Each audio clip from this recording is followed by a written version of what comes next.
Welcome guys, my name is Mike, and thanks for watching this review of this Mazda CX-5. This Mazda belongs to my son. He purchased it about 3 weeks ago. So while he's away at work, I get to do this awesome, honest review of his Mazda CX-5. Let's check it out.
So this Mazda CX-5 is available in 8 different trim levels. We have the 2.5S, the 2.5S Select, the Preferred, we have the 2.5S Carbon Edition, the Premium Edition, we have the Premium Plus, we have the 2.5 Turbo, and of course we have the 2.5 Turbo Signature Edition. Wow, Mazda, can you make that any more confusing? What happened to like the 3 or 4 trim levels? Well, anyway, I suppose it's more options and more price points. So I guess there are plenty of options to choose from. Every Mazda CX-5, no matter what trim level, includes all-wheel drive, a 2.5 liter direct inject engine, producing 187 horsepower and 186 pound-feet of torque.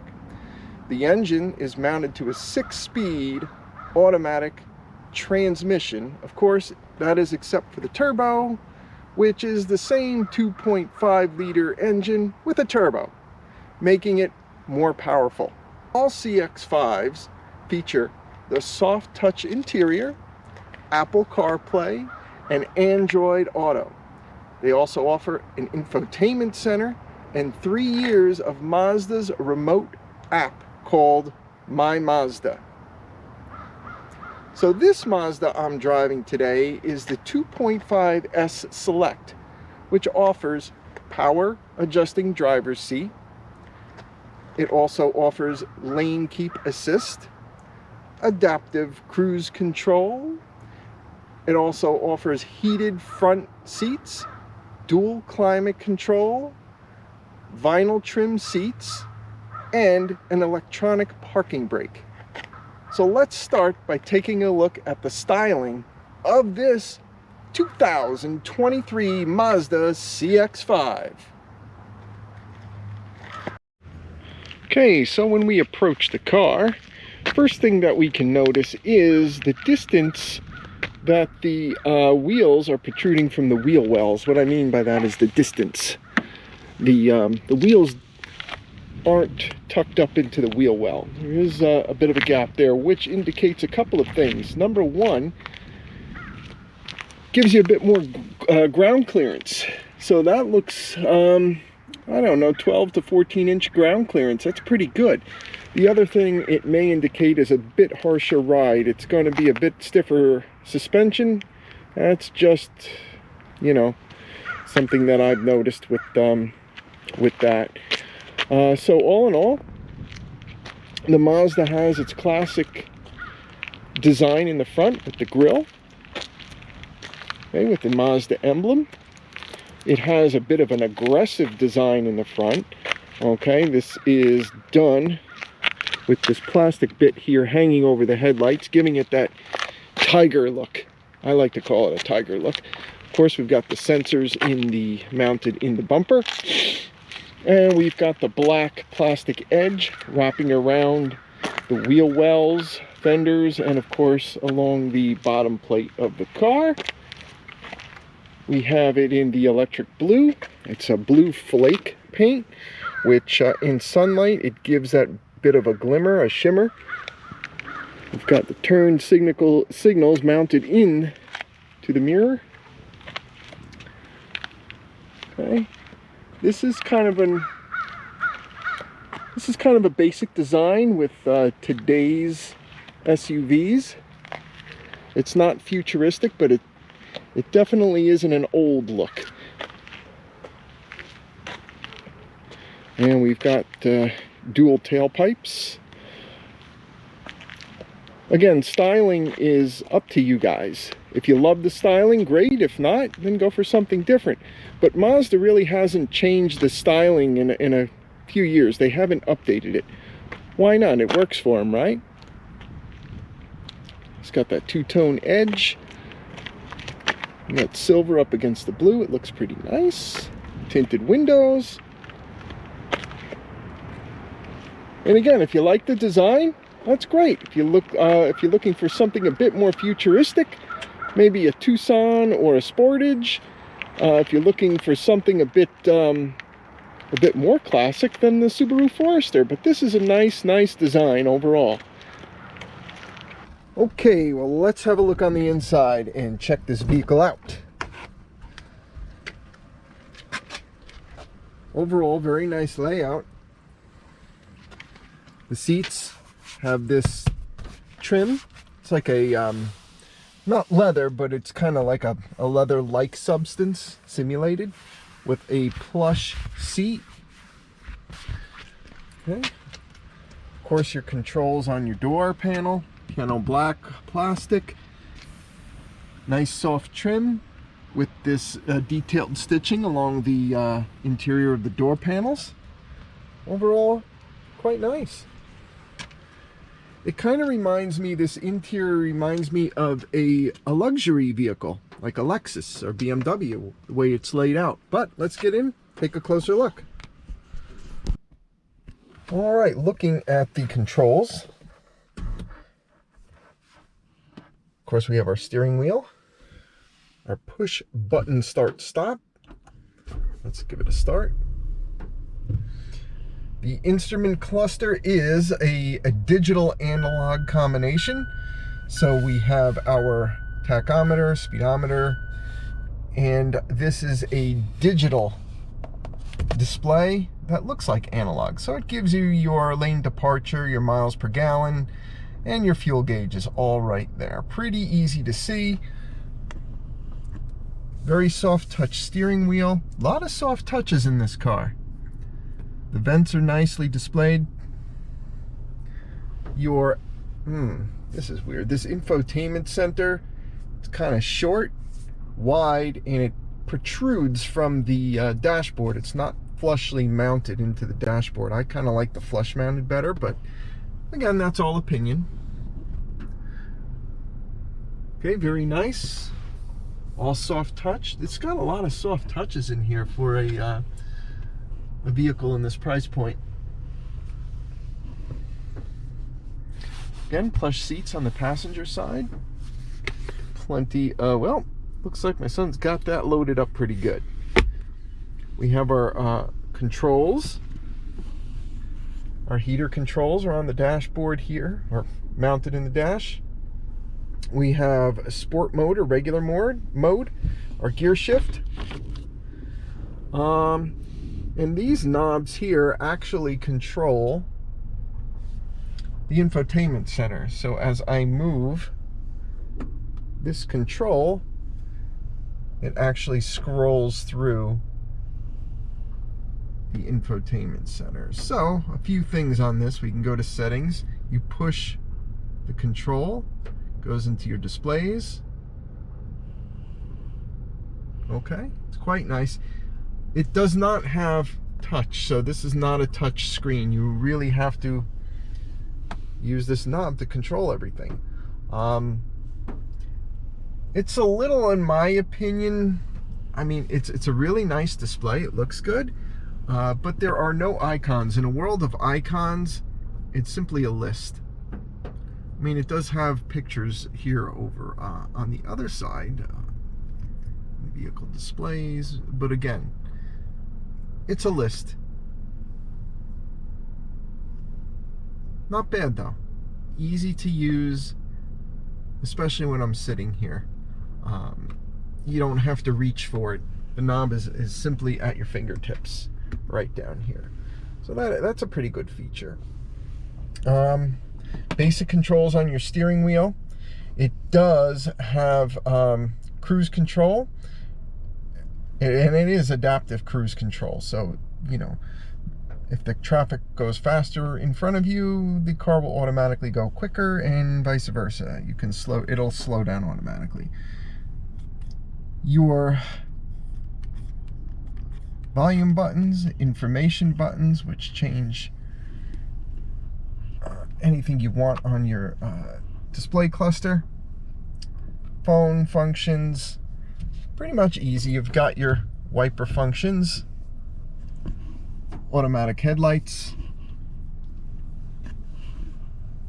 and the overall cabin space in the front is quite nice. It's very comfortable. I like it. It's a comfortable feel. It's even got soft touch on the gear shift.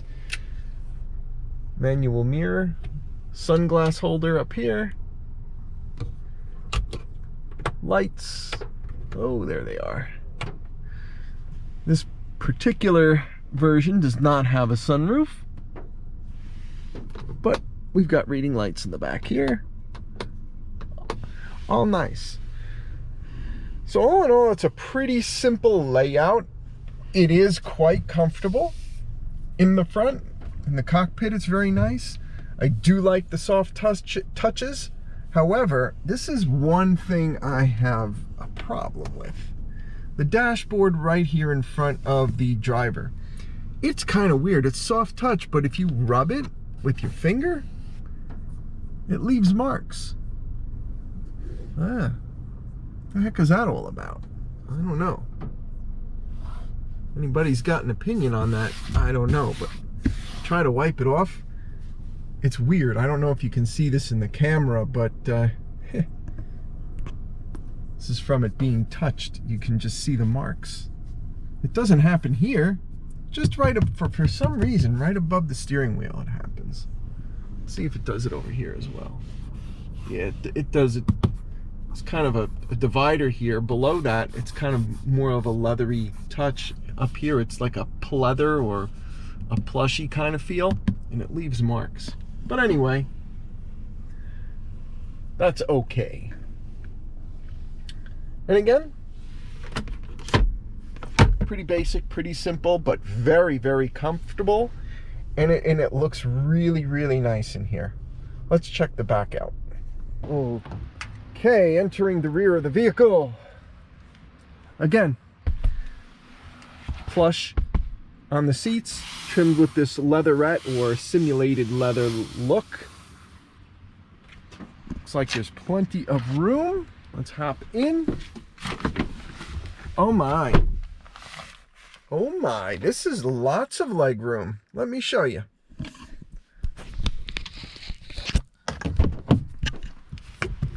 All right.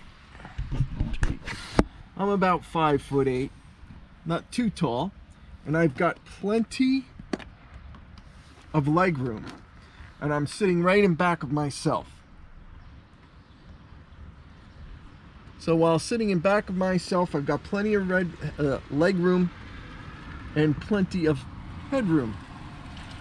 We've got your air conditioned vents here. I don't see any USB ports back here, but I think in the upper trims they do offer it. We've got two pouches on the back for any paperwork or anything you want to carry with you. But the back seats, all in all, very comfortable, lots of room. And we also have this cup holder that folds down. And you got a little tray here for your passengers, whatever they want to do. And I forgot, look at what we have here. We do have USB ports right in this fold down armrest here, and you can place your phones in here. Really, really nice touch. Very nice, Mazda. Good job. Very good. Let's check out the rear and see what our cargo capacity is. All right, on to the rear of the vehicle. Let's check out the cargo space. Oh, where are you? There's a little latch in the back. Let's open up the rear, and here we go. Folks, tons of cargo room in here. It looks like you can fit 4 or 5 suitcases with no problem. You know, the back kind of slopes down, so it doesn't give you as much room to pile as stuff high, but of course, the seats fold down, and look how much room is there. You've got plenty of room for anything you may need going camping or hiking or any kind of adventure you want. Now, just a little tidbit on cargo area. Yes, there are some SUVs that have more cargo room, more area inside the vehicle. For example, a Toyota RAV4 and a Honda CR-V both have larger interior room. However, it's measured by mere square inches. It's not a big difference. So yes, technically they do have more room in them, but theoretically, are you going to use that extra 2 or 3 or 4 square inches? I don't know, maybe. But with me, it doesn't, see, yes, the area in the trunk here, or the boot, as they call it in England, plenty of room. For me, that's more important than the headroom. So your Forester, your Subaru Forester actually has more headroom than this. But since I'm not too tall, you know, if you're 6'2", 6'3", maybe the Forester is more comfortable for you. But for me, being 5'8", this is no problem. Very nice interior room. Good job, Mazda. All right.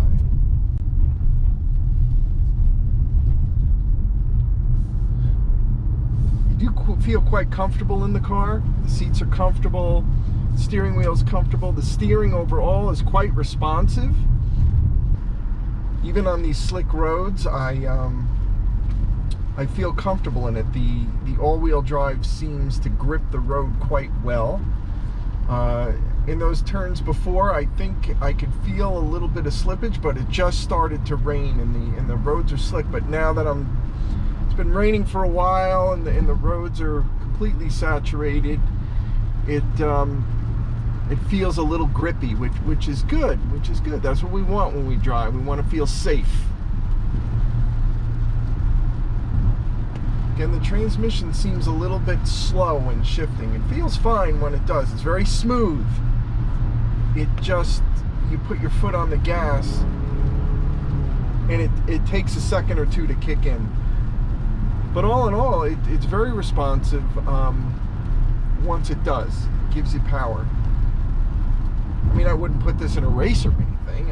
You know, at highway speeds, it's just fine. It's when you go to accelerate and pass, you can feel that lag in the transmission.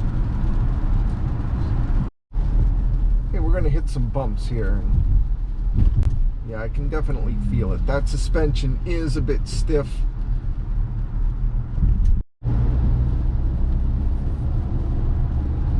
Again, I don't know if you can hear that engine noise, but you can clearly hear it in the cabin. The road noise isn't so bad. I don't hear a lot of wind noise. The cabin doesn't feel drafty or any wind leakage through it. But I do hear that engine noise, and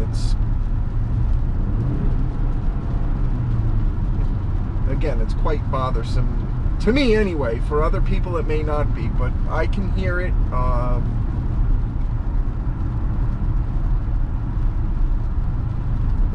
Very, very, very nice riding vehicle.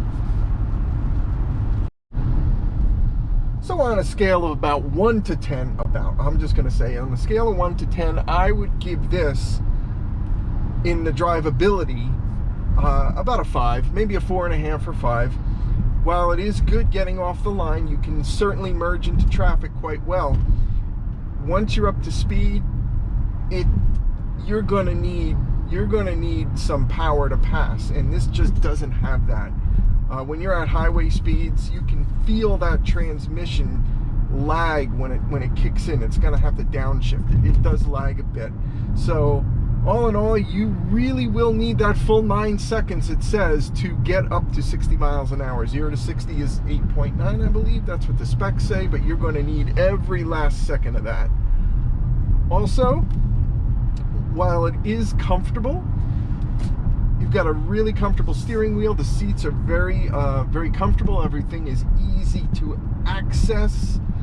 You do feel the bumps. It's got a little bit of a stiffer suspension to it. Again, great for if you want to take it camping. You've got those off-road paths you need to drive on. It's okay for that. Of course, you're not going to take it off-roading, but I think that suspension is a little bit stiff for the highway. For me, anyway. You will get used to it. My son has gotten used to it. He loves the way it drives. But for me, I can feel, if you can feel that, of course you can, but you can feel all of these little bumps. There are some SUVs out there that get a bit smoother ride. So if the ride quality you're looking for is a smoother ride, you can check out maybe the Sportage has a little bit of a smoother ride, as well as the Toyota RAV4 that has a bit of a smoother ride. So what's the verdict on the CX-5? Well, after driving it for about a week, all in all, it's a solid SUV. If you're shopping for SUVs, I'd highly recommend the Mazda CX-5 over the all-wheel drive Nissan Rogue. So for just about the same price, the Mazda offers a larger interior space with more features and a larger engine with a lot more horsepower and much better transmission. If styling is your thing, the Mazda is definitely no slouch in this area. Although the CX-5 hasn't been updated in 2023, it offers a simple yet stylish exterior design with plenty of colors to choose from. The interior of this car, however, is where it shines. The inside of the CX-5s gives the feeling of a more expensive luxury SUV. The interior is well thought out, with driver comfort being at the forefront. Aside from some material on the seats as well as the top of the dashboard, it's kind of, let's say, not quite the best material, the rest of the interior is pretty good quality and gives the driver and passengers a sense of a high-end design. The CX-5 is also a bit underwhelming when it comes to engine power and engine noise. This is not good at highway speeds. However, the Mazda powertrains are well built, very reliable, and if properly maintained, they should last a good long time. So, if a soft ride, quiet interior, and quick response time on the highway is your thing, then the Mazda CX-5 may not be the SUV for you. However, if you're looking for an SUV with plenty of cargo space, enough ground clearance for, driving on those unpaved back roads, along with a very nice interior and a starting price of about $28,000, then the CX-5 is definitely worth a test drive. Well, that's all I have for you today. Check back soon. I'll be reviewing the Nissan Rogue along with the 2023 Sportage. Thank you all for watching, and as always, I hope this review was helpful, and have a super wonderful day.